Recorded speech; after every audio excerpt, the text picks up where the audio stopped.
I used to think being the calm one made me mature. Turns out it just made me convenient. My name is Jasper Calloway, and for the last 7 years, I've been that guy everyone forgets about until something breaks.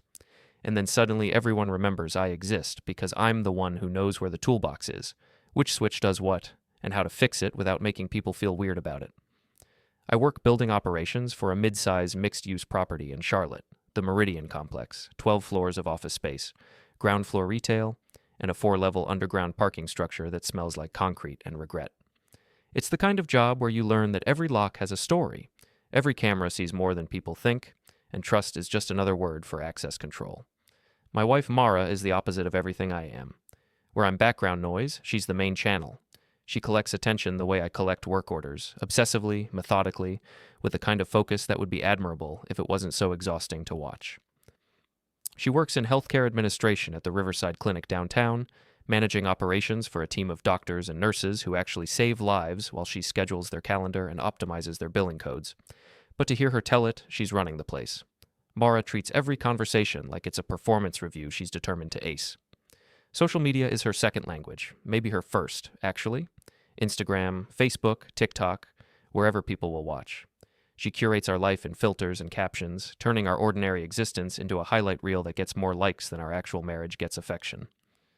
Somewhere along the way, I became set dressing in her production. The husband-shaped furniture, the guy in the background of her photos who pays the rent and doesn't complain when she spends 3 hours getting the lighting right for a picture of avocado toast. It was a Tuesday night in early November when I first noticed the crack in our foundation. Not a big crack, just a hairline fracture, the kind you only see if you're looking for it, the kind that starts small and spreads until the whole structure comes down. I was making coffee in our apartment kitchen, the small galley-style space where everything is within arm's reach, but nothing ever feels close enough. Mara's phone was on the counter, face up, screen glowing with notifications. She was in the shower, and I wasn't snooping. I want to be clear about that. I've never been the jealous type, never felt the need to check her messages or monitor her calls. But the notification preview was long enough that I couldn't help but see it.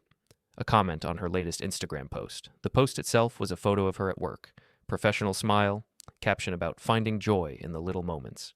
Standard Mara content. But the comment underneath made my hand freeze halfway to the coffee pot. Dylan Cade. Finally found your soulmate at work? I stared at those words until the screen went dark. Then I poured my coffee and told myself it was nothing. People say ridiculous things online all the time. It's performative nonsense. The social media equivalent of small talk. Meaningless. Except the word soulmate kept circling back. Like a song you can't shake. Playing on repeat in the background of my thoughts while I went through the motions of a normal evening, the shower turned off. I heard Mara humming something cheerful, oblivious. I sat at our small dining table, the one I'd assembled myself because the instructions were in 3 languages and none of them made sense, and I drank my coffee and I thought about that word. Soulmate. The next morning, Mara was at the table scrolling through her phone when I brought it up. I tried to keep my voice casual, light. The tone you use when you're asking about something that doesn't matter, but you're curious anyway. Saw a comment on your post last night, I said, pouring myself another coffee even though I didn't want one. The soulmate thing? She didn't even look up from her screen. Her thumb kept scrolling, double-tapping, scrolling. Oh, that. It's just Dylan being Dylan. You know how he jokes around. Dylan Cade, her work buddy, the guy who showed up in her Instagram stories more than I did. He drove a leased BMW 3 Series that he treated like a personality trait, wore expensive watches that were probably fake, and had the kind of effortless charisma that salespeople develop after years of convincing strangers to trust them. I'd met him exactly twice. Both times he'd called me buddy and touched my shoulder too much, the way men do when they're establishing dominance through false friendliness. Both times I'd wanted to break his fingers but settled for a polite smile instead. Right, I said, sitting down across from her. Dylan. It's work humor, Jasper. She finally looked up, and when she did, she was wearing that smile, the one she uses on difficult patients at the clinic. Professional, placating, practiced. Don't be dramatic. Before I could respond, her phone buzzed with a voice note. She played it on speaker without thinking, because why wouldn't she? We were married. We didn't have secrets. Except, apparently, we did. The voice that came through was her best friend Kelsey Rourke, the kind of friend who makes everything worse while pretending to help. Her tone was exasperated, performatively exhausted. Men are so dramatic. Tell Jasper it's just a joke. God, they're all the same. I looked at Mara. She looked at her phone. Neither of us said anything for a moment. Then I laughed. Not because it was funny, but because the alternative was throwing my coffee mug against the wall and watching it shatter into 1,000 pieces that would be easier to clean up than this conversation. Yeah, I said. I'm dramatic. Got it. Mara rolled her eyes. Actually rolled them, like I was a child asking why the sky is blue, and went back to her phone. And that's when I saw it. That's when I noticed the thing that would keep me awake for the next 72 hours. She changed her passcode. Right there at the table, while I was sitting across from her drinking coffee I didn't want, she went into her settings and changed the 6-digit code she'd been using for the past 3 years.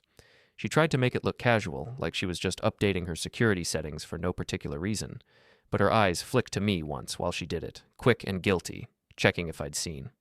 I had. I finished my coffee and grabbed my keys from the hook by the door. The keys jangled in the silence, too loud, like everything else that morning. See you tonight, I said. Love you, she replied, not looking up from her screen. I didn't say it back. The drive to work was 15 minutes of traffic lights and talk radio and the growing certainty that my marriage was ending. I didn't know the details yet, didn't know the timeline or the extent or how long it had been going on, but I knew the shape of it, the outline in the dark. Betrayal has a texture. It feels like static electricity, like touching a doorknob after walking across carpet. A small shock that tells you the charge has been building for a while. The Meridian complex looked the same as always when I pulled into the employee lot. 12 floors of glass and steel, and the dreams of small businesses trying to make it in a city that eats ambition for breakfast. I parked in my assigned spot, B17, third level down, and took the service elevator up to the facilities office. Noel Mercer was already there, drinking coffee from a thermos that was older than my marriage. Noel's been in building operations longer than anyone else on the team. Late 30s, union guy, the kind of practical wisdom that comes from seeing too much workplace drama and learning when to speak up and when to stay quiet. He took one look at my face and said, "You good?" "Fine." "You look like you found out your car's been towed and your dog ran away." "Just tired." He nodded slowly, unconvinced, but he didn't push. That's what I liked about Noel. He understood that sometimes a man needs to carry his own weight for a while before asking for help. We spent the morning doing rounds, checking door sensors, resetting access codes for new tenants, replacing a burned-out bulb in the south stairwell that had been reported 3 times by the same persistent lawyer on the 8th floor. Routine work, mechanical, the kind of tasks that let your mind wander while your hands stay busy. But I kept thinking about locks and cameras and access control, about how a home is just another building until someone changes the security settings, about how trust is permission and permission can be revoked. Around noon, Noel found me in the loading dock checking the delivery schedule. He was eating a sandwich, and he offered me half without saying anything. I took it even though I wasn't hungry. We sat on the concrete loading platform, legs dangling, watching a truck back in with the kind of precise slowness that comes from experience. "Whatever it is," Noel said after a while, "it's not worth losing sleep over." "How do you know I'm losing sleep?" "Because you're eating my sandwich and you haven't complained about the mustard yet. You hate mustard." He was right. I did hate mustard, but I kept eating anyway. Noel crumpled up the sandwich wrapper and tossed it into a nearby bin. If something feels off, start writing down dates. You'd be shocked how fast people rewrite history when it suits them. "What makes you think something's off?" "Experience." I didn't ask him to elaborate, didn't need to. Noel had been divorced twice. He knew the signs better than anyone. My phone buzzed in my pocket. Unknown number. I pulled it out and opened the message before my brain could warn me not to. A photo loaded slowly over the building's connection. When it finally appeared, I felt my sandwich hit my stomach like a stone. It was Mara's hand on a wine glass. The same rings I'd spent 2 months' salary on 7 years ago. The same nail polish she'd been wearing that morning. The background was a bar I didn't recognize, dim lighting, exposed brick, the kind of place that charges $18 for a cocktail and calls it artisanal.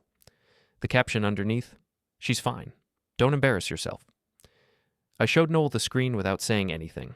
He looked at it for a long moment, then swore under his breath. "You want me to—" "No." I pocketed the phone. My hands were shaking. I clenched them into fists to make it stop. "Not yet. Jasper." I said not yet. We sat there in silence while the truck finished unloading. Boxes and boxes of office supplies for businesses that would use them to print documents nobody would read. The machinery of ordinary life, grinding forward whether you were ready or not. That night when I got home, Mara was too bright, too cheerful. She'd lit candles on the kitchen counter, the expensive ones she saves for special occasions, and poured herself a glass of red wine in a glass that wasn't the one from the photo but easily could have been. When I walked in, she turned with that performance smile, the one that's supposed to make me forget that we haven't had a real conversation in 6 months. "Hey, you," she said, like we were in a romantic comedy and not a marriage that was quietly suffocating. "How was work?" "Fine." "Just fine?" "Yeah, how was yours?" "Good. Actually, I wanted to talk to you about something." She took a sip of wine, and I watched her throat move as she swallowed. "Dylan's coming over tomorrow." The room got very quiet. Even the refrigerator seemed to stop humming. "Dylan?" I repeated. "Yeah, he wants to clear the air. About the comment. About everything." She stepped closer, touched my arm with her free hand. Her fingers were warm from the wine glass. "I think it's important we all talk, like adults, don't you?" I looked at her hand on my sleeve. I thought about the passcode change, the unknown number, the word soulmate, the photo of her hand on a wine glass in a bar I'd never been to. I thought about how she hadn't asked if I wanted Dylan in our home. She'd just decided, made the choice, informed me after the fact. "Sure," I said, pulling my arm away gently. "Sounds great." Her smile got wider, more relieved. "I knew you'd understand. You're always so reasonable." Reasonable, that word again. The word people use when they mean easy to manipulate. I went to our bedroom, still ours for now, and sat on the edge of the bed we'd bought together from a furniture store that had gone out of business 2 years later. I pulled out my phone and opened a new note. Tuesday, November 14th. Soulmate comment, Dylan Cade, passcode change, unknown number, photo at bar. "She's fine. Don't embarrass yourself." I added the date, the time, every detail I could remember. Then I hit save and stared at the screen until the words blurred and my eyes burned and the candles in the kitchen finally burned themselves out. Wednesday morning arrived with the weight of inevitability, like a dentist appointment you've been dreading or a work evaluation you know won't go well. I woke up before Mara, before the alarm, before the sun, before I was ready to face what the day would bring. I lay in bed for exactly 7 minutes, staring at the ceiling and listening to her breathe. She sounded peaceful, content, like someone who wasn't actively destroying the foundation of another person's life. Then I got up, got dressed, and left the apartment without saying goodbye. The November air in Charlotte was cold enough to see your breath, but not cold enough to justify the heavy coat I was wearing. I wore it anyway because I needed the pockets. I had calls to make, and I needed my hands free. I called Noel from the parking lot outside a coffee shop I'd never been to before, the kind of anonymous corporate chain where nobody looks at you twice and the Wi-Fi doesn't require a password. He answered on the third ring, voice rough with sleep. This better be good. I need to move my stuff, today, before he shows up. Silence on the other end, then, "Your stuff?" "Everything with my name on it. Furniture I bought, clothes, tools, personal documents, everything." More silence. I could hear Noel thinking through the implications, running the numbers, calculating risk versus reward. "You're serious about this?" "Dead serious." "You want witnesses?"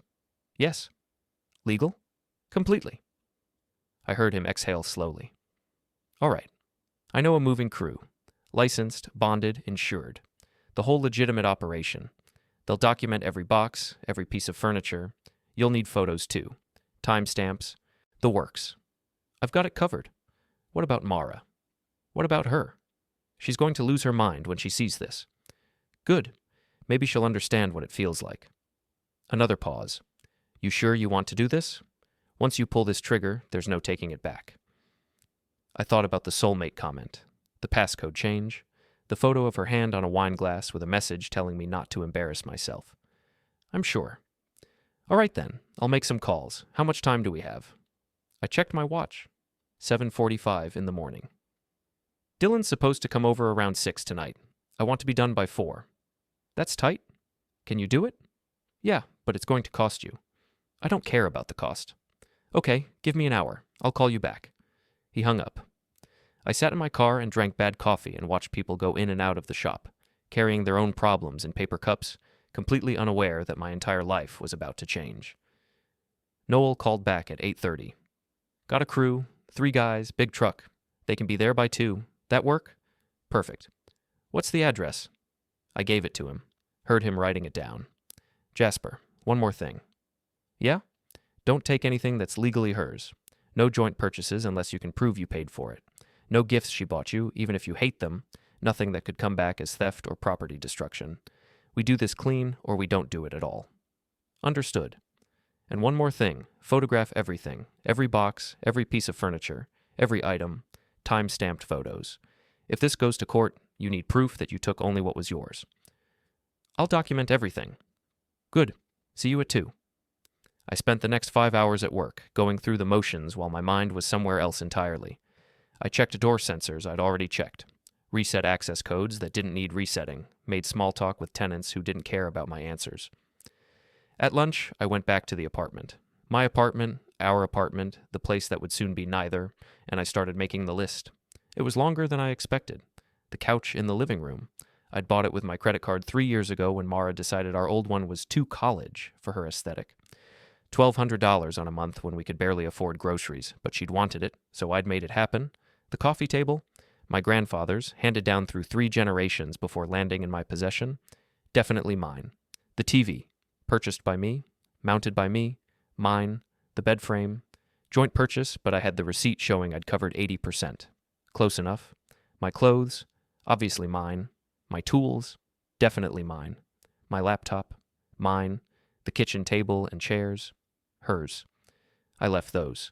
The ridiculous decorative pillows she'd spent $200 on, hers, left those too. The framed photos of us from our wedding. This one was harder.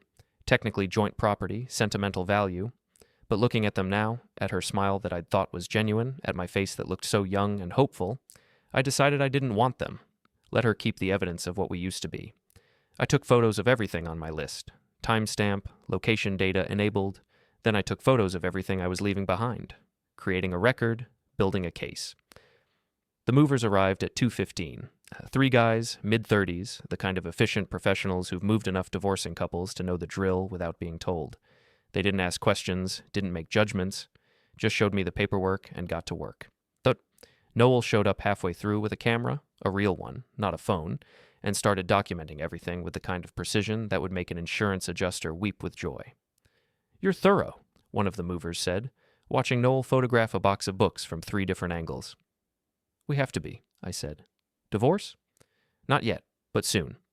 He nodded sympathetically. "We do 10 of these a week. You're handling it better than most." "How do most people handle it?" "Screaming, throwing things, calling lawyers mid-move. One guy tried to take the copper pipes out of the walls." "Did it work?" "Nope, just flooded the apartment and got arrested for property destruction." "Good to know." By 4:30, the apartment was hollow. Not empty. I'd specifically left enough behind to avoid any claims of malicious stripping. But hollow. The kind of hollow that echoes when you walk. The kind that makes you realize how much of a shared life is just accumulation of things. The movers had taken the couch but left the armchair. Taken the TV but left the sound bar. Taken my clothes but left her clothes untouched. Taken the coffee table but left the end tables. I'd even left some of my own things. Books she'd bought me for birthdays. A jacket that was technically mine but that I didn't care about. Small concessions that would prove I wasn't being vindictive, just practical. I stood in the center of the living room and looked at what remained. It looked sad. Abandoned. Like a set being struck after the final performance. Perfect. I pulled out a single piece of printer paper from my laptop bag and wrote 8 words in black Sharpie. Block letters, clear, unmistakable. The joke's over. So is the marriage. I placed it in the exact center of the living room floor. Perfectly centered, deliberate. A message that couldn't be missed or misunderstood. Then I locked the door behind me and left. I didn't go far, just across the street to a coffee shop with tall windows that faced our apartment building. The same chain I'd been to that morning, different location. I ordered something I didn't drink and sat by the glass and waited. Mara arrived at 5:40. I watched her park in her assigned spot, check her makeup in the rearview mirror, fix her hair. She looked confident, relaxed, ready for an adult conversation that would clear the air and reset boundaries and make everything okay again. She had no idea what was waiting for her upstairs. I watched her walk to the building entrance, phone in hand, probably texting Dylan to confirm timing. She disappeared inside. 3 minutes passed, then 6, then 9. At the 12-minute mark, Dylan's BMW pulled into the lot. He parked in a visitor spot. Not the one he was supposed to use, but that was Dylan. Always taking shortcuts, always assuming rules didn't apply to him. He got out of his car wearing the kind of casual, expensive outfit that's supposed to look effortless but actually costs more than my monthly rent. Checked his phone, smiled at something, walked inside. I checked my watch, 5:52. At 5:54, my phone buzzed. Mara calling. I didn't answer. It buzzed again, and again, and again. Then it stopped. 10 seconds later, a different number. Dylan calling from Mara's phone. I let it go to voicemail. The voicemail icon appeared. I played it on low volume, holding the phone close to my ear. Dylan's voice, trying to sound authoritative, but landing somewhere around aggressively annoyed. Jasper, this is ridiculous. You can't just take everything and disappear. That's not how adults handle things. Call Mara back right now. This is your last chance before we get authorities involved. Don't make this worse than it needs to be. I saved the voicemail, screenshot the call log, added both to my growing folder of evidence. Then I opened my notebook and added a new entry below the timeline. Make it hurt without touching them. I finished my coffee, actually drank it this time, stone cold and bitter, and left the coffee shop. Drove to a motel off Highway 77, the kind of place where the TV is bolted to the dresser and you can hear your neighbors' arguments through walls thin as paper. I checked in, paid cash, took the key to room 247. I lay on the bed that smelled like industrial detergent and stared at the ceiling and let myself feel it. Not guilt, not regret, not even anger anymore. Just the cold, clear certainty that I'd crossed a line and there was no going back. And for the first time in 7 years, I felt free. Thursday morning, I woke up in a room that wasn't mine, in a bed that felt wrong, with light coming through curtains that had witnessed 1,000 other people's mistakes. The digital clock on the nightstand blinked 6:47 a.m. in aggressive red numbers. I'd slept 4 hours, maybe less. Every time I closed my eyes, I saw Mara's face when she opened the door to our hollow apartment. Every time I started to drift off, I imagined Dylan's expression changing from confident to confused to furious. I got up, showered in a bathroom with water pressure that barely qualified as a drizzle, and dressed in yesterday's clothes. Then I started making calls. First call, my bank. The one where I'd had my personal checking account for 15 years, long before I met Mara, before we'd opened a joint account for shared expenses. The customer service representative sounded tired at 7 in the morning, like she'd been dealing with other people's financial emergencies since her shift started at 6. I need to discuss my joint checking account, I said. Account ending in 71143. Typing sounds. Yes, Mr. Calloway? How can I help you today? I'm separating from my spouse. I need to know my options for protecting my portion of the funds. More typing. A pause that lasted 3 seconds too long. I see. Well, with a joint account, both parties have equal access to all funds. We can't restrict access without both account holders' consent. I understand that, but I want to remove my direct deposit and stop any automatic transfers I've set up. That's within my rights, correct? Yes, that's correct. You can change your direct deposit destination at any time. Good. I'd like to redirect my paycheck to my personal account, the one ending in 2891. And I want to stop all automatic transfers from my personal account to the joint account. I can help you with that. One moment. I heard her typing while I stared at the motel room wallpaper, a pattern of faded flowers that might have been cheerful in 1987. All right, Mr. Calloway, your direct deposit has been updated. It will take effect with your next paycheck, which appears to be Friday of next week. And I've stopped all automatic transfers from your personal account. Is there anything else? One more thing. I want to request documentation of all transactions on the joint account for the past 6 months. Can you email that to me? Absolutely. I'll send that within 24 hours. Thank you. I hung up and made the next call. Electric company, internet provider. The meal kit subscription Mara loved that cost $90 a week for ingredients I could buy at the grocery store for $30. Netflix, Spotify. The premium car wash membership she'd insisted we needed. One by one, I canceled everything in my name. Not out of spite, though spite would have been justified, but out of necessity. Clean separation, legal boundaries. The kind of careful dismantling that would hold up in court. Each customer service representative asked the same questions. Was I sure? Did I understand the consequences? Would I like to speak to a retention specialist? Yes. Yes. No. By 9 a.m., I'd severed most of the financial connective tissue that had bound us together. It felt like surgery. Precise. Necessary. Painful in a distant, abstract way. Noel called at 9:30. Where are you? Motel off Highway 77. The one with the broken sign? That's the one. Jesus. All right, listen. You need to eat something and you need to come to work. Sitting in that room isn't going to help. I've got things to handle.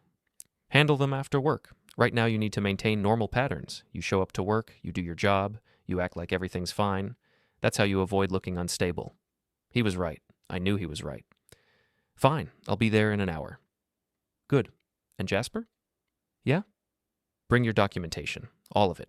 I want to make sure you didn't miss anything. I arrived at the Meridian complex at 10:15, carrying a messenger bag full of printed emails, screenshots, bank statements, and receipts, the evidence of my careful dismantling. Noel was waiting in the facilities office, drinking coffee that smelled like it had been made sometime before dawn. He gestured to the empty chair across from his desk. Show me. I spread everything out. The timeline I'd started on Tuesday, the photo of Myra's hand on the wine glass, the screenshot of Kelsey's message about making me freak out on camera, the hotel receipt from the storage unit, bank statements showing 6 months of suspicious charges on the joint account at restaurants I'd never been to, times when Mara said she was working late. Noel studied each piece like he was assembling a puzzle. When he finished, he sat back and rubbed his eyes. This is airtight. Is it enough? For what? For making sure she can't rewrite this, can't make me the villain. Jasper, with this kind of documentation, she could try to rewrite history and it wouldn't matter. You've got dates, times, third-party evidence. You've even got them setting you up with that group chat message. So what do I do with it? Keep it safe. Make backups, cloud storage, email it to yourself. Put it on a thumb drive and give it to someone you trust. This is your insurance policy. I nodded, gathering the papers back into organized stacks. One more thing, Noel said. Have you thought about the apartment? What about it? The lease. You're still on it. If she stops paying rent, you're liable for the full amount. I hadn't thought about that. The lease was in both our names, joint and several liability. If Mara decided to spite me by abandoning the place, the property management company would come after whoever was easier to find. I'll handle it. How? I'm going to request removal from the lease. She'll have to agree to that. I know, but I'm going to document that I tried. If she refuses, that's on her. Noel nodded approvingly. You're thinking like a lawyer. I'm thinking like someone who's been screwed once and doesn't plan on being screwed twice. That afternoon, I went to the apartment office at the Meridian complex. Not our apartment complex, ours was across town, but close enough that I'd built a relationship with property managers through my work. I asked to speak with Linda, the property manager I'd helped out 6 months ago when their building's HVAC system failed during a heat wave. She remembered me, greeted me with a tired smile that turned concerned when she saw my expression. What's wrong? I need advice. Personal, not professional. She gestured to her office. Come on in. I explained the situation. Separation, joint lease, my desire to remove myself from future liability. She listened without interrupting, the way people do when they've heard this story 100 times before. When I finished, she sighed. You'll need her signature to remove yourself. Both leaseholders have to agree. I figured, but I want it documented that I tried.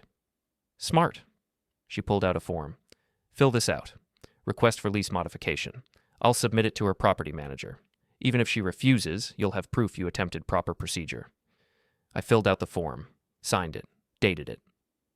One more thing, Linda said. Have you documented everything you took from the apartment? Photos, video, inventory list with receipts. Good. Because if she's vindictive, she'll claim you stole things. People get creative when they're hurt. She's past hurt. She's at vindictive. Linda handed me a copy of the form. Then you're doing the right things. Protect yourself legally. Document everything. Don't engage emotionally. I left her office with the copy in my messenger bag and the uncomfortable awareness that everyone who'd been through this had the same advice. Protect yourself, document everything, expect the worst. That night, back at the motel, my phone lit up with texts from Mara. Where are you? This is insane. You're scaring me. I just want to talk. Dylan says you're being unstable. My attorney says what you did is illegal. You can't just take everything I'm calling the police. Please come home. Each message a different flavor of manipulation. Fear, anger, threats, pleading. She was throwing everything at the wall to see what would stick. I screenshot each one, added them to my folder, didn't respond. Then Noel called. You sitting down? Yeah. Building security pulled footage from last week. Dylan was in the garage Tuesday night, near your car. Looks like he had something in his hand, hard to tell what. My jaw clenched. Can you send me the footage? Already did. Check your email, but Jasper, this is evidence of property destruction. You could press charges. Not yet. Why not? Because I'm not done. I hung up and checked my email. The footage was grainy but clear enough. Dylan, walking through the garage, stopping near my car, crouching down. When he stood up, he looked around like he was checking for cameras, then walked away quickly. I downloaded the file, added it to my folder, made a note of the date and time. Then I went down to the motel parking lot and checked my car. The tire I'd replaced was fine, but when I crouched down to check the others, I found it. A scratch on the passenger side door, thin and deliberate, fresh, made with something sharp. I took photos, measured it with a pocket ruler I kept in my glove box, documented everything. Then I drove back to the Meridian Complex garage and parked in my assigned spot, the one with my unit number stenciled on the curb, the one Dylan had been parking in illegally for weeks. I sat in my car in the dim concrete silence and thought about the next steps. Dylan had escalated from words to property destruction, from invisible emotional betrayal to visible physical damage, which meant I could escalate too, and unlike him, I'd make sure every step I took was perfectly documentably legal. Friday morning broke gray and cold, the kind of November weather that makes Charlotte feel like it's apologizing for not being further north. I drove to work early before the sun had fully committed to rising and parked in my assigned spot 3 levels below ground. The garage at the Meridian Complex smells like concrete and motor oil and the particular kind of silence that only exists underground. 4 levels of parking, each one dimmer than the last, lit by fluorescent tubes that flicker just enough to make you uneasy. I'd worked in this building for 6 years. I knew every camera angle, every blind spot, every security protocol. I knew which doors locked automatically and which ones didn't. I knew the patrol schedule for security and the response time when someone called about a parking violation. I knew exactly how to make this work. Dylan's BMW was already there when I arrived, parked 3 rows over in the same visitor spot he'd been using all week, the same visitor spot that had a 2-hour limit and required a permit he definitely didn't have. I took photos, multiple angles, license plate, position relative to the marked visitor signage, timestamp clearly visible. Then I went upstairs to work. At 9 a.m., I called the property's contracted towing company, same one I'd used on Monday. The dispatcher recognized my voice. Meridian Complex again? Same vehicle, different violation. He moved to a visitor spot, but he's been here since last night. Visitor spots are 2 hours maximum, right? Correct, and he doesn't have a visitor permit displayed. We can be there in 45 minutes. Perfect. I hung up and went about my morning routine. Checked HVAC systems on floors 7 through 9. Reset a door sensor that had been malfunctioning. Helped a tenant who'd locked themselves out of their office. Normal work, ordinary tasks. At 9:40, my phone buzzed with a text from building security. Tow truck in garage. Subject is present and agitated. I put my tools away and took the stairs down. 3 flights. Slow enough to give Dylan time to make a scene, fast enough to arrive while it was still happening. The garage echoed with voices when I emerged on level 3. Dylan's voice, specifically. Loud. Angry. The kind of anger that comes from humiliation more than actual injustice. The tow truck driver was a different guy than Monday. Older, weathered, completely unimpressed by Dylan's performance.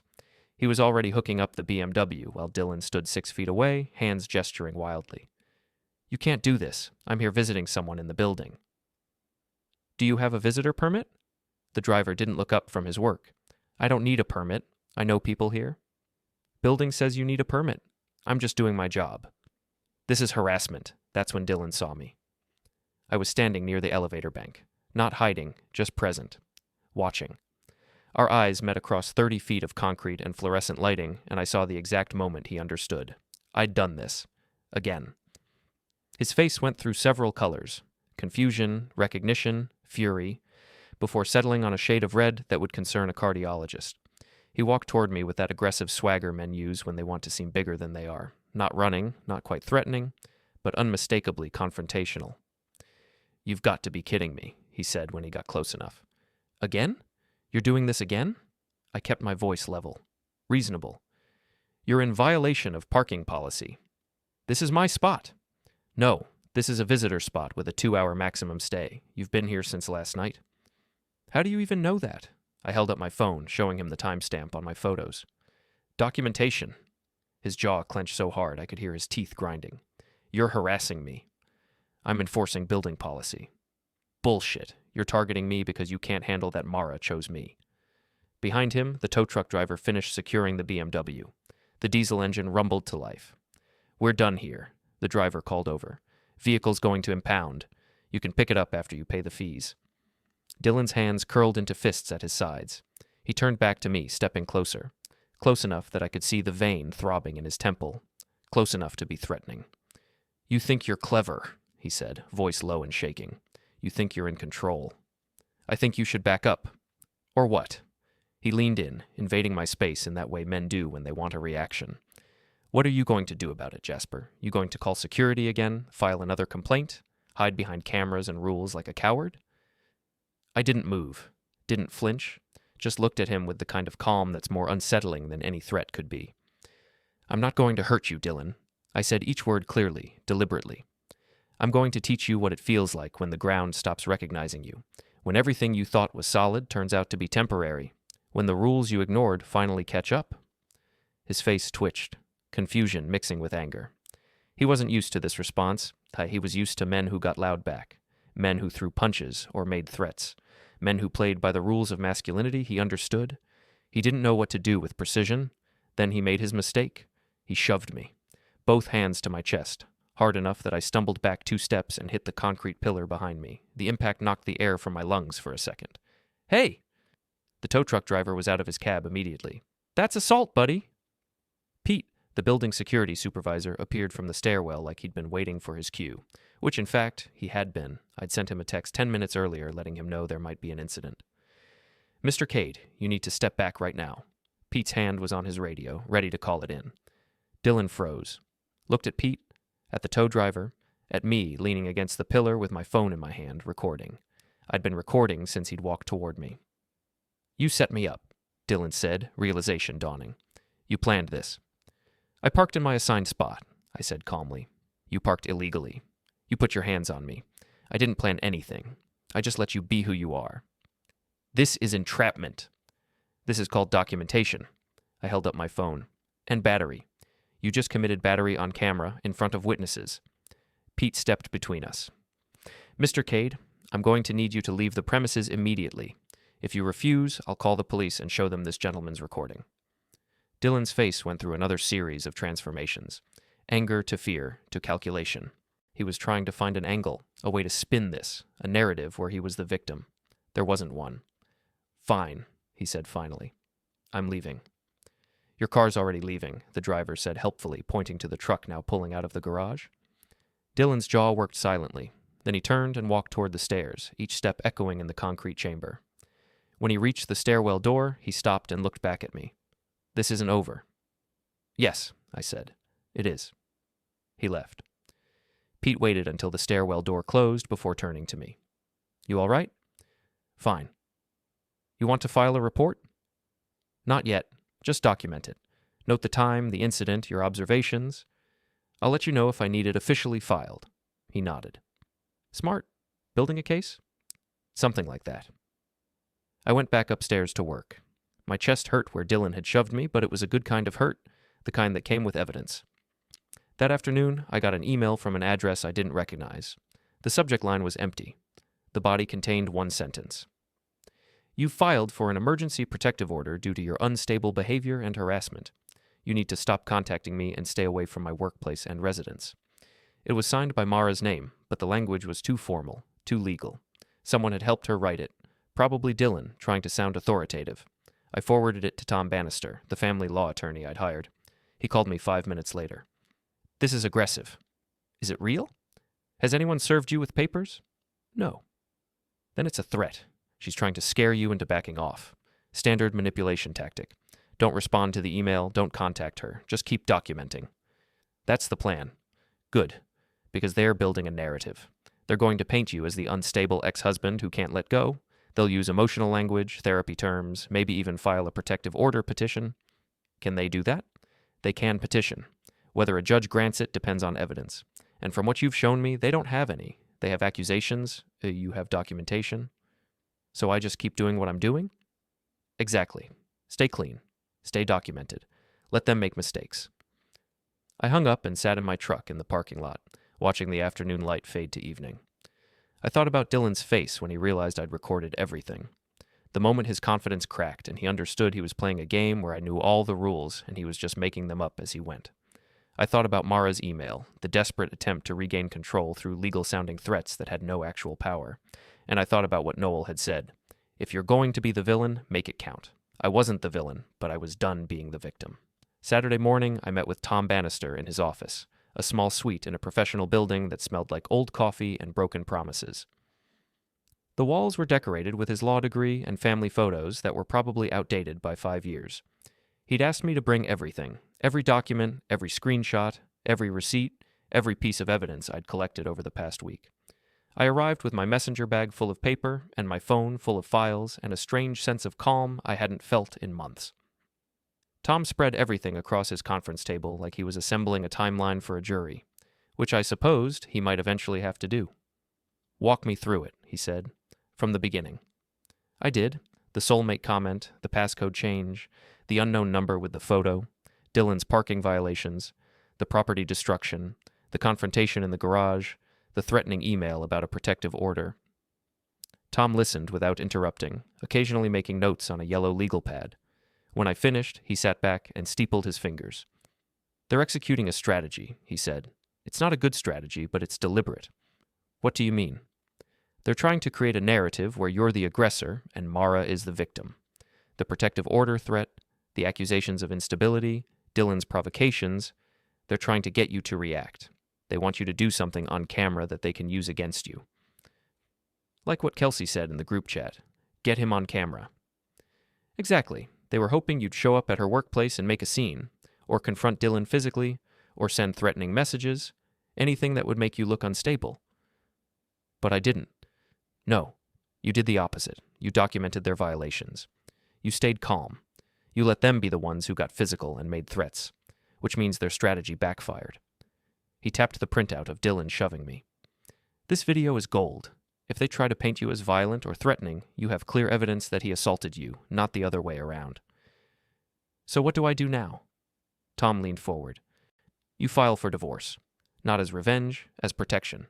You beat them to the courthouse. You control the narrative. You present yourself as the reasonable party seeking a clean separation." "And what about the rest of it? The affair, the threats, all of this?" "That becomes supporting evidence for the divorce. North Carolina is a no-fault state, but infidelity still matters for spousal support and equitable distribution. Her affair weakens any claim she might make that she deserves financial support." I thought about it. The finality of filing. The official end of 7 years. "Do it," I said. Tom nodded. "I'll draft the paperwork. You'll need to be prepared for her response. She'll likely claim emotional distress, maybe demand spousal support, definitely try to paint herself as the injured party. Let her try. One more thing." Tom pulled out a separate folder. "You mentioned Dylan has a girlfriend. Ashley something?" "Ashley Brennan. They've been together 3 years." "Do you have proof they're still together?" "Social media posts from 2 weeks ago. Why?" "Because if Dylan was in a committed relationship while pursuing Mara, that's another layer to this. It shows a pattern of deception. And if Ashley doesn't know about the affair, she deserves to." I thought about the package I'd sent her. The simple note, "Ask Dylan about Mara Vale." "She knows now," I said. "Good. The more their lies unravel publicly, the harder it is for them to control the story." I left Tom's office with a folder full of paperwork to review and sign. As I walked to my car, my phone buzzed. Unknown number. "Stop digging, or you'll lose your job." I screenshot the message, saved it. Then I replied, "Try me." The number didn't respond. That afternoon, I decided to do something that had been bothering me since I'd found that storage unit toolbox. The locked box with Dylan's badge and the hotel receipt. The evidence that they'd been using that unit as a dead drop for months. I went back to the storage auction yard. The same bored clerk was there, reading a magazine that looked older than I was. He glanced up when I walked in. "Help you?" "I won a unit here last week. Small one, 10 by 10. I wanted to check if there's any record of who had it before." He flipped through a ledger that probably should have been digitized 20 years ago. "What's the unit number?" "C47. More flipping. "Rented under?" "Looks like a business name. Cade Consulting, LLC." My heart rate spiked. "Cade?" "Yeah, why?" "No reason. How long did they rent it?" "Looks like 8 months. Stopped paying in September. We waited the required time, then auctioned it." 8 months. Which meant Dylan had been planning this. Planning something. For most of the time, I'd thought my marriage was fine. "Is there a listed address for the business?" The clerk squinted at the form. "P.O. Box. No physical address." Can I get a copy of that rental agreement? You own the unit now. You paid fair and square at auction, so yeah, $5 for copies. I handed him $5. He made copies on a machine that wheezed like it was dying. When he handed me the papers, I saw Dylan's signature at the bottom of the rental form. His real signature, not some forgery or fake name. He'd been that confident, that arrogant. I thanked the clerk and left. In my car, I cross-referenced the dates on the storage rental agreement with my calendar, with the bank statements, with Mara's text messages claiming she was working late. The hotel receipt from the storage unit was dated April 19th, the same night Mara had texted me that she had a mandatory late training session at the clinic. I pulled up the clinic's website, checked their events calendar for April, no training sessions listed. I checked her social media from that day. A post from early morning, coffee cup, motivational quote about finding your purpose, nothing after 8 a.m., no photos of training, no check-ins at the clinic, nothing. Because she hadn't been at the clinic, she'd been at the Riverside Hotel with Dylan. The weight of it hit me like a physical thing, not the affair itself. I'd already accepted that reality. But the planning, the coordination, the deliberate construction of lies, each one carefully placed like a brick in a wall designed to keep me from seeing the truth. They hadn't just betrayed me, they'd treated me like a project, a problem to be managed, and I was done being managed. Sunday night, I got a call from a number I didn't recognize. Charlotte area code, I answered. Mr. Calloway? Yes? This is Priya Saran from Riverside Clinic. I'm Mara Vale's supervisor. Do you have a moment? My pulse quickened. Of course. I want to start by saying this is an unofficial call. I'm not representing the clinic legally, just calling as someone who's concerned about a situation. I understand. We received a complaint last week, from you, regarding inappropriate workplace conduct and potential policy violations. That's correct. I want you to know that we take these matters very seriously. We've conducted a preliminary investigation, and while I can't share specific findings, I can tell you that we've taken action. What kind of action? Ms. Vale has been transferred to our North Charlotte location, effective immediately. Mr. Cade has been asked to cease all contact with our staff and facilities. We've also documented the incident for HR purposes. I let out a breath I didn't know I'd been holding. Thank you.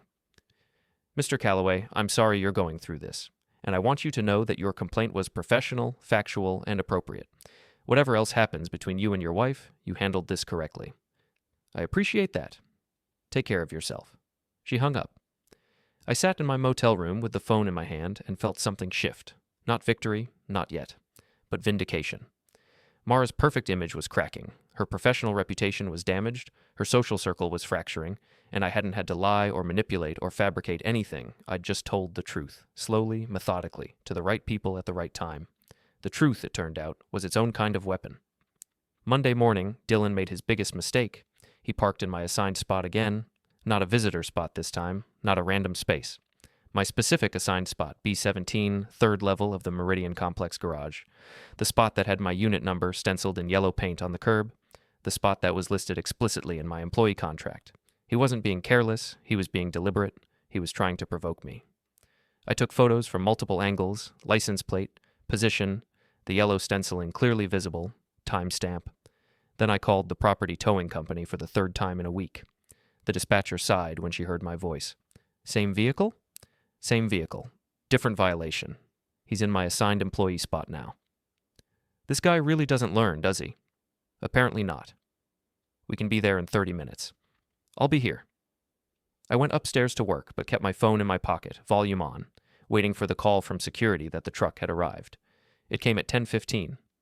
I took the stairs down, timing my arrival for maximum impact.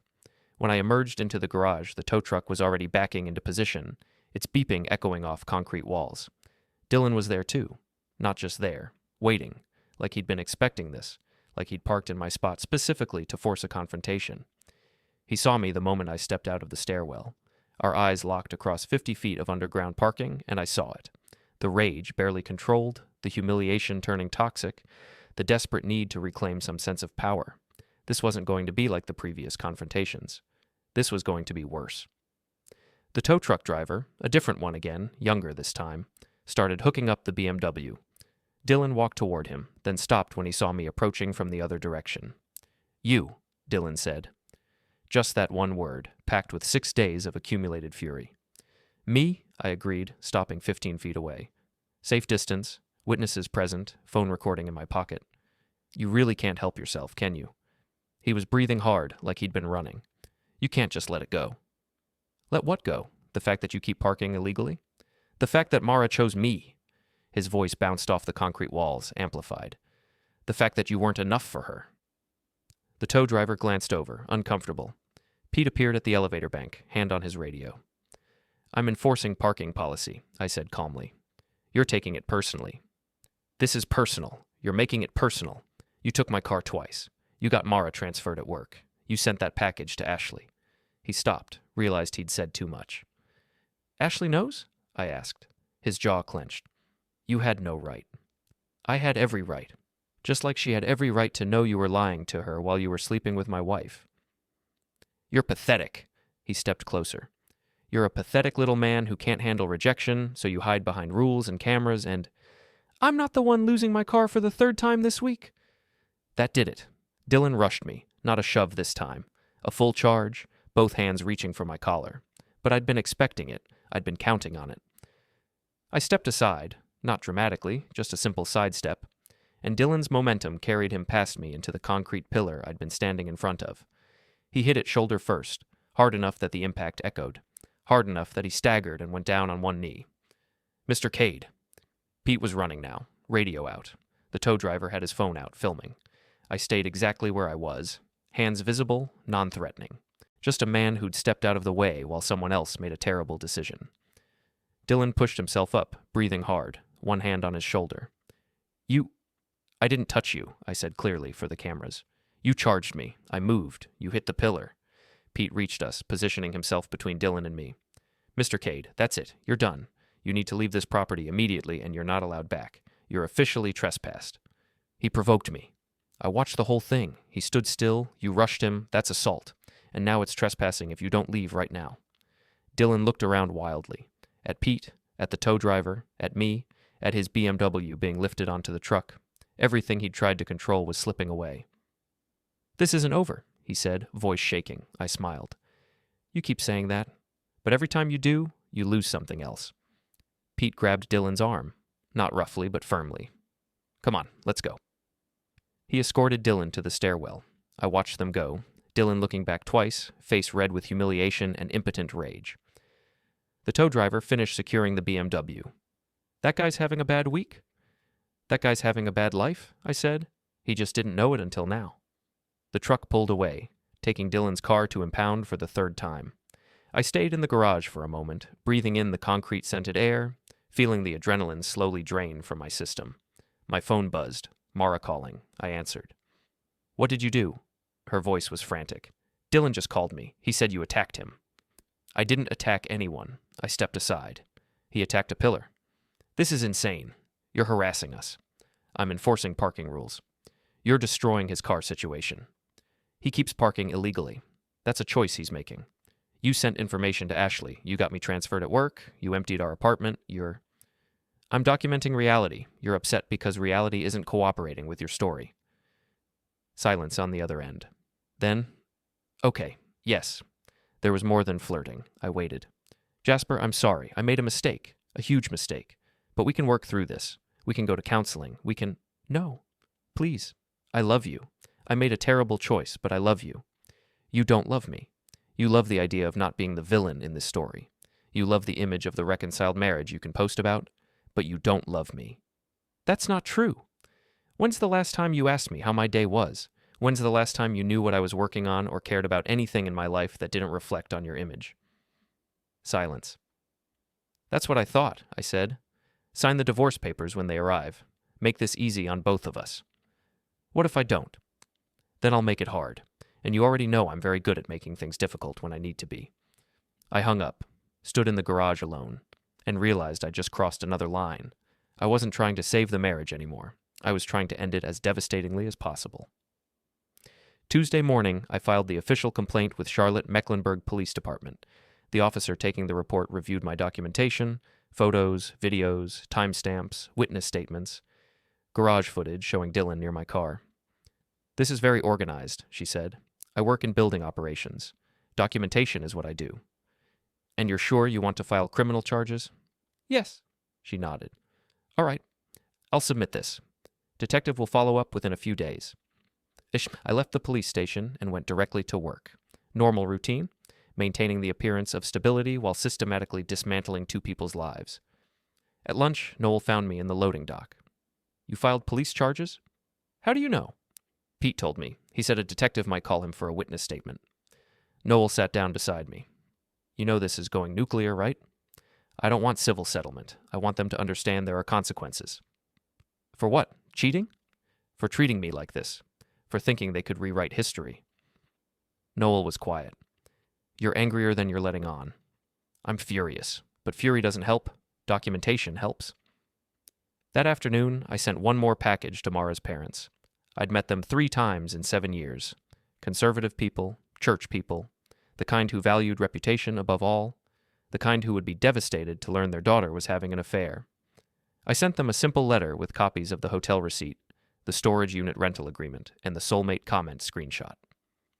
Dear Mr. and Mrs. Whitmore, I wanted to inform you that Mara and I are separating. She has been involved in an inappropriate relationship with a coworker named Dylan Cade, and I've filed for divorce. I thought you should know before you heard it from someone else. Respectfully, Jasper Calloway, I mailed it certified, signature required.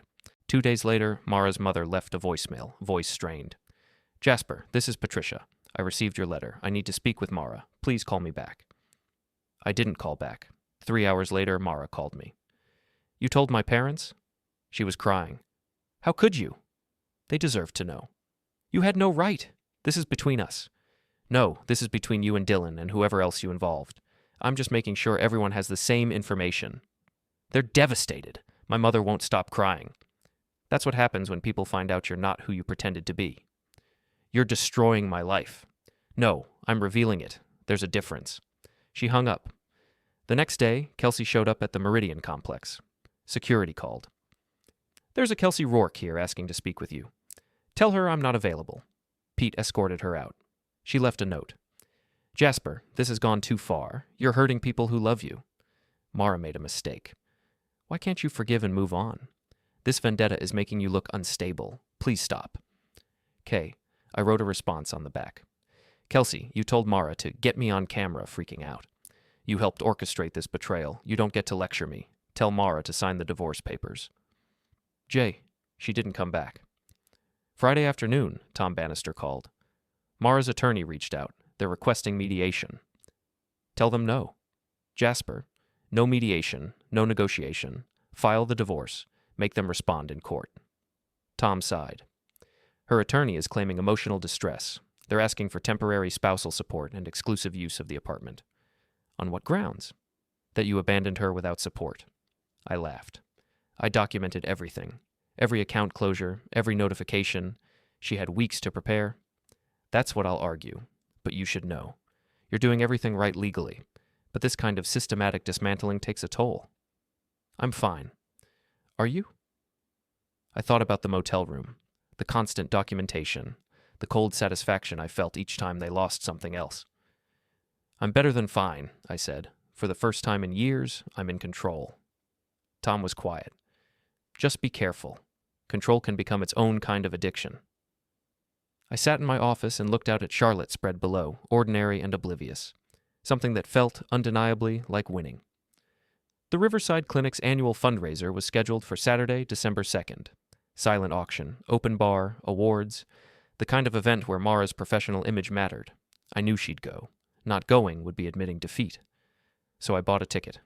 Noel agreed to come as my guest. This feels like a bad idea. It's a great idea. The fundraiser was held at the Magnolia Room downtown. I arrived early with Noel, dressed in my only suit, carrying an envelope in my jacket pocket. We found our assigned table near the back. Perfect position. Mara arrived at 6:30 wearing a red dress I'd never seen before. Dylan was with her, hand on her back in that possessive way. They worked the room together, performing the role of a perfect couple. They hadn't noticed me yet. At 7, the program started. Awards for staff excellence. Mara won one. Excellence in administrative leadership.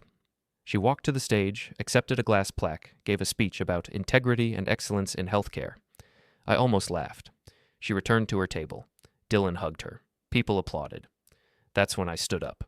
Noel grabbed my arm. What are you doing? Delivering something. I walked to the registration table and left an envelope with Mara's name on it, then returned to my seat. 10 minutes later, a volunteer brought it to Mara's table. I watched her open it in front of Dylan, in front of her colleagues. Inside, the divorce petition, the HR complaint findings documenting her transfer, and the hotel receipt with a note. The truth doesn't need your permission. I watched her face change as she read. Watched the color drain. Dylan leaned over, reading. His face went dark. Mara stood abruptly. The chair scraped loudly. People looked over. She scanned the room. When our eyes met, I raised my glass slightly. She grabbed her purse and headed for the exit. Dylan followed. Kelsey intercepted them near the door. They argued in tense whispers. Then all three left. Noel exhaled. Well, that happened. That was mild. Mild? You just publicly humiliated her at a work event. I delivered legal documents. I didn't make a scene. I can't control how she responds to reality. We stayed another hour, made polite conversation, then left. In the parking lot, Noel said, "You know they're going to retaliate somehow. Let them try. Jasper, I'm serious. You backed them into a corner. Then they'll do something on camera." I pointed to my car, which was captured on the surveillance camera. We got into our cars. I sat in mine, watching people leave the event. Ordinary life continuing while Mara and Dylan had the worst night of their lives. My phone buzzed. Unknown number. "You're going to regret this." I screenshot it. Replied, "Bring it." Then drove to the motel, ate drive-through food, watched news, went to sleep in a bed that was starting to feel less temporary. I'd made it public, and everyone now knew Mara's perfect image was a carefully constructed lie. Sunday morning, I woke up to 17 missed calls and 32 text messages. Mara, Dylan, Kelsey, unknown numbers, Mara's mother, even one from Mara's attorney. I didn't respond to any of them. Instead, I went to the gym. A normal Sunday routine, maintained patterns, demonstrated stability. When I got back to the motel at 11, there was a note taped to my door. "We need to talk. Meet me at the apartment at 2. Come alone."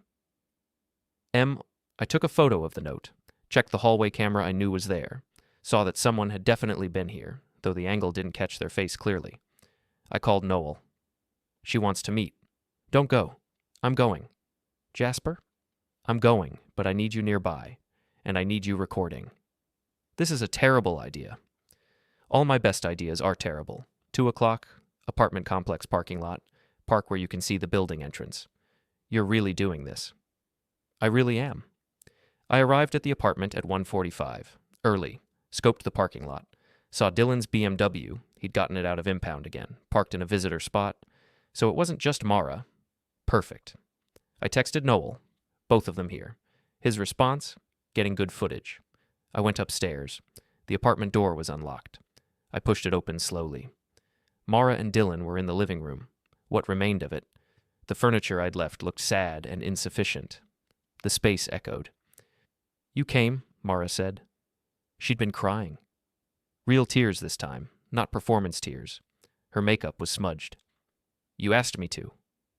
Dylan stood near the window, arms crossed, trying to look intimidating, failing. "We need to end this," Mara said. "This war, this revenge, whatever you're calling it, it needs to stop. It'll stop when you sign the divorce papers. I'm not signing until we talk about the terms. You emptied accounts. You took furniture. You destroyed my reputation. You owe me. I owe you nothing. I took what was mine. I documented everything. Your reputation destroyed itself." Dylan stepped forward. "You need to back off." "Or what? Or this gets worse for you." I laughed. "Worse how? You going to park in my spot again? Slash another tire? Send more threatening messages?" "Those weren't from me. Cameras say different. I don't care what cameras say. You've been harassing us for weeks, following us, sabotaging Dylan's car, stalking Mara's workplace. I filed one HR complaint with documented evidence. That's not stalking, that's reporting." Mara stepped between us. "Please, both of you, can we talk like adults?" Adults don't lie to their spouses for 8 months. I made a mistake. You made a choice. Every day. Every lie. Every hotel room. Every time you came home and pretended everything was fine. Those weren't mistakes. Those were choices. Fine. She was crying harder now. Fine. I chose wrong. I chose badly. But I'm trying to make it right. By bringing him here? By threatening me? By trying to rewrite history so you're the victim? I am a victim. You've been systematically destroying my life. No. I've been systematically revealing your life. You destroyed it yourself. I'm just making sure everyone knows.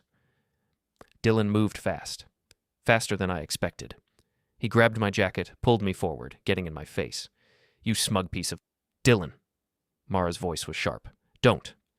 But he wasn't listening. You think you're so smart. You think you've won, but you're just a sad little man who couldn't keep his wife happy. I kept my voice level. Let go of my jacket. Or what? Or I add battery to the police report I already filed. His grip tightened. You think I'm scared of your police report? I think you should be afraid. I think you should be afraid of a lot of things, but you don't know when you're losing. He shoved me, hard. I stumbled back into the wall. Mara screamed, Stop it! Both of you. I straightened up, checking my phone in my pocket. Still recording. Good. I'm leaving, I said. You want to talk? Do it through lawyers. I headed for the door. Dylan blocked my path. We're not done. Yes, we are.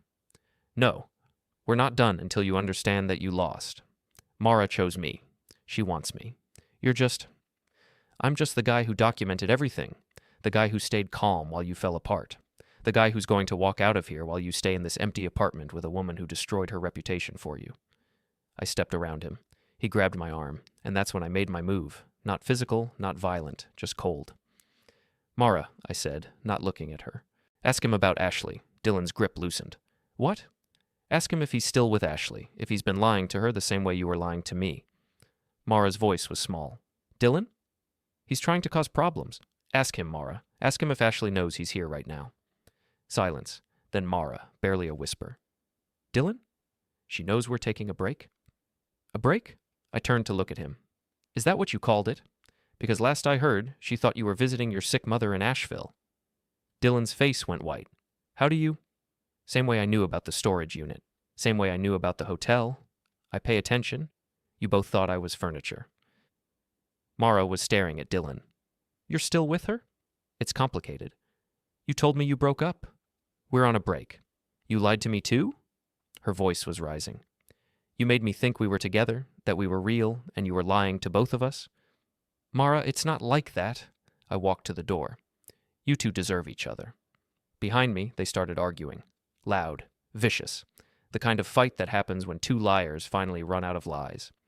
I left the apartment and took the stairs down instead of the elevator. Slower, quieter. Let them have their moment. In the parking lot, Noel was waiting by his truck. Got everything? Every word. Good video, too. Your phone got the close-up? I pulled out my phone and stopped the recording. 53 minutes of footage. Got it. That was brutal. That was necessary. They're going to come after you harder now. Let them. We got in our separate vehicles. I sat in my car for a moment, watching the apartment building. From the 4th floor, I could hear shouting, muffled but unmistakable. I started my engine and drove away, leaving them to destroy each other the same way they'd tried to destroy me. The difference was, I'd made sure I had documentation. They just had rage. Monday morning, I filed an updated police report including the video from Sunday. Dylan grabbing me, shoving me, battery clear as day, captured on camera with audio. The detective assigned to the case called me that afternoon. Mr. Calloway, this is Detective Reese with CMPD. I reviewed your supplemental evidence. And? It's compelling. With the previous incidents and now this video, we have enough for charges. I need you to come in and give a formal statement. I went in Tuesday morning. Spent 2 hours going through every incident, every message, every confrontation, showed them the folder I'd built. Organized, indexed, cross-referenced. Detective Reese, a woman in her 50s with the tired eyes of someone who'd seen every flavor of domestic conflict, looked through it with the kind of appreciation only a fellow documentation professional could have. This is the most organized case file I've seen from a civilian. Oh, I work in building operations. Systems are what I do. Well, your systems are about to result in criminal charges against Mr. Cade. We'll file for assault and battery, property destruction, and criminal harassment. What about Mara? Your wife? What about her? She was part of it. The threats, the setup attempt. Detective Reese flipped through pages. The evidence against her is mostly circumstantial. She didn't physically assault you. She didn't personally destroy property. Yes, she participated in the affair and may have encouraged Mr. Cade, but that's not criminal. So she gets away with it? Criminally, yes, But you've got a divorce petition filed. That's where her consequences happen.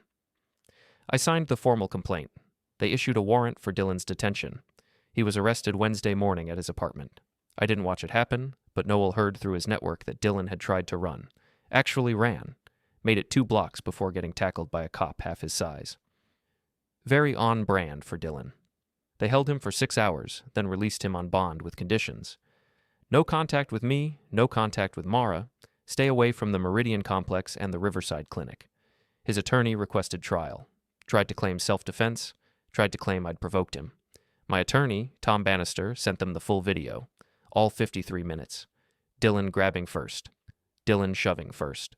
Me leaving while Dylan continued to escalate. Their self-defense claim evaporated. Thursday, I got a call from Mara's attorney. Mr. Calloway, this is Jennifer Hartwell. I represent Mara Vale. We need to discuss settlement terms. I don't settle. File your response. Mr. Calloway, my client is willing to be reasonable. She understands there were mistakes made on both sides. There were no mistakes on my side. There were choices made on hers. Be that as it may, she's prepared to waive spousal support in exchange for you withdrawing certain public actions. What public actions? The information you shared with her parents, with her colleagues, with Mr. Cade's girlfriend. I shared facts. I can't unshare facts. You could issue a statement clarifying, no.